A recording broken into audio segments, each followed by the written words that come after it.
Hi there! Welcome back to my channel. If you're new here, I am Lot, your Asian travel buddy. Sa aking mga kababayan, mabuhay at kumusta po kayo? Wala na muna tayong travel adventures sa vlog na to. It's all about the deposit refund system dito sa Europe. Maniniwala ba kayo na tong boteng ito ay kaya kong i-convert into cold hard cash? Panoorin hanggang dulo at malalaman ninyo ang sagot.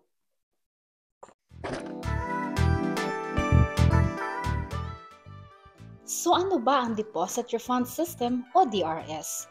It's a simple way to encourage recycling by placing a small deposit in beverage containers like plastic and glass bottles and aluminum cans.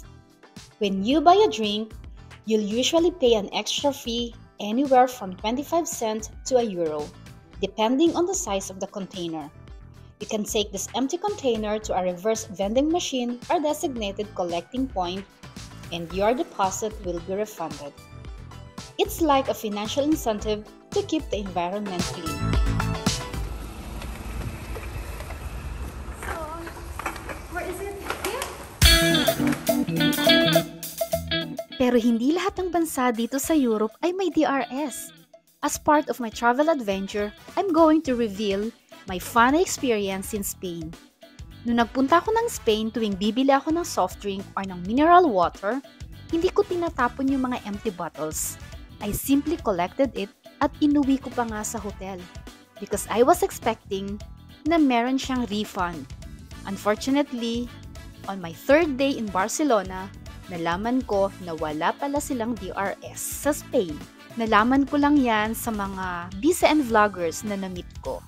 Kasi may isang vlogger na nakakita na madami akong empty bottles sa bag.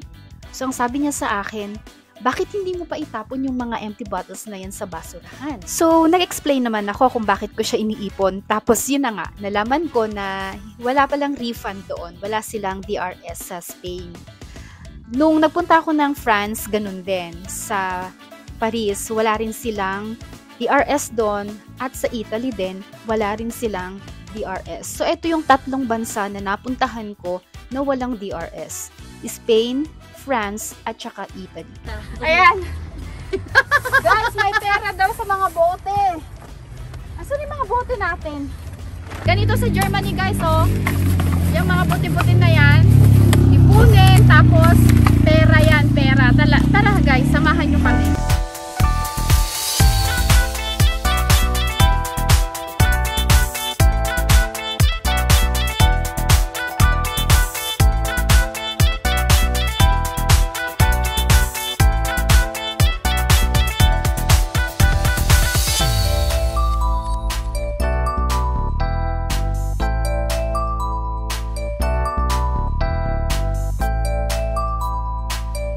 So, bibigyan ko kayo ng overview ng recycling rates ng mga bansa dito sa Europe. Ayan, yung naka-flash sa screen. Yan ang recycling rates ng bawat bansa dito sa Europe. Germany has one of the highest recycling rates in the world, often hitting over 98% for PET bottles.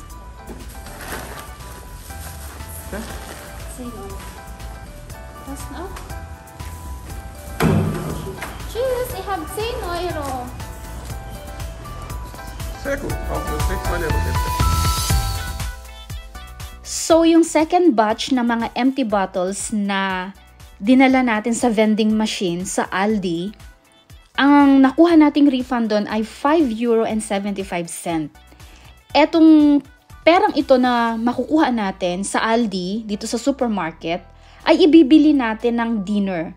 So, ipapakita ko lang sa inyo kung paano ko kinonvert yung ating mga empty bottles into a very tasty dinner. So, ayan guys, very simple lang ang DRS. Nakita nyo naman kung paano natin na i-convert yung mga empty bottles into cash at na i-convert din natin sa food.